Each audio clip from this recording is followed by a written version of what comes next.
ఇప్పుడు కేవలం 7,999 up to 10 kgs వరకు బరువు తగ్గి అధిక బరువు నుంచి వచ్చే ప్రధాన సమస్యలను దూరం చేసుకోండి. హరిహర వీరమల్లు నుంచి టీజర్ వచ్చిందన్న ఆనందం పవన్ ఫ్యాన్స్ లో కనిపించడం లేదు. పేదవాళ్లను పాలకులు ఎలా దోచుకుంటున్నారన్న పాయింట్ గా టీజర్ ని రిలీజ్ చేస్తే ఆకట్టుకుంది. అయితే ఓ విషయంలో మాత్రం హరిహర వీరమల్లు నచ్చలేదు. ఎందులో అంటారా? Watch the story.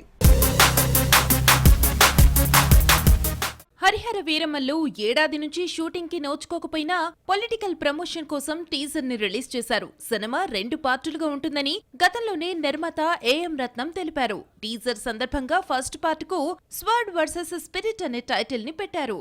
అయితే ఎవ్వరూ ఊహించని విధంగా సినిమా ఈ ఏడాదే రిలీజ్ అవుతుందని తెలిపారు నిర్మాతలు. అయితే ఈ ఏడాది రావడం కష్టమేనన్న టాక్ నడుస్తోంది. ఎన్నికల తరువాత పొలిటికల్ సిచ్యువేషన్ ఎలా ఉంటుందో తెలీదు. సెప్టెంబర్ 27న ఓజీని రిలీజ్ చేస్తామని ప్రకటించడంతో పవన్ ముందుగా ఓజీకే డేట్స్ ఇస్తాడు. ఈ లెక్కన వీరమల్లు ఈ ఏడాది రావడం కష్టమే. పవన్ క్రిష్ కాంబినేషన్ లో హరిహర వీరమల్లు తీద్దామన్న ఆలోచన వచ్చి 4 ఏళ్లు దాటిపోయింది. 2020 జనవరిలో PSPK 27 అనే వర్కింగ్ టైటిల్ తో ఫోటోషూట్ ని నిర్వహించారు. అదే ఏడాది సెప్టెంబర్ లో మొదటి షెడ్యూల్ మొదలైంది. ఈ సినిమాను పక్కన పెట్టి భీమ్లా నాయక్, బ్రోని పూర్తి చేశాడు పవన్. ఓజీ, ఉస్తాద్ భగత్ సింగ్ ను మొదలుపెట్టాడు. ఎన్ని జరిగినా వీరమల్లు మాత్రం రిలీజ్ కు నోచుకోలేదు. పవన్ నెల రోజుల పాటు డేట్స్ ఇచ్చి బ్రోను పూర్తి చేస్తే ఏడాది నుంచి వీరమల్లు వైపు కన్నెత్తి కూడా చూడలేదు పవన్.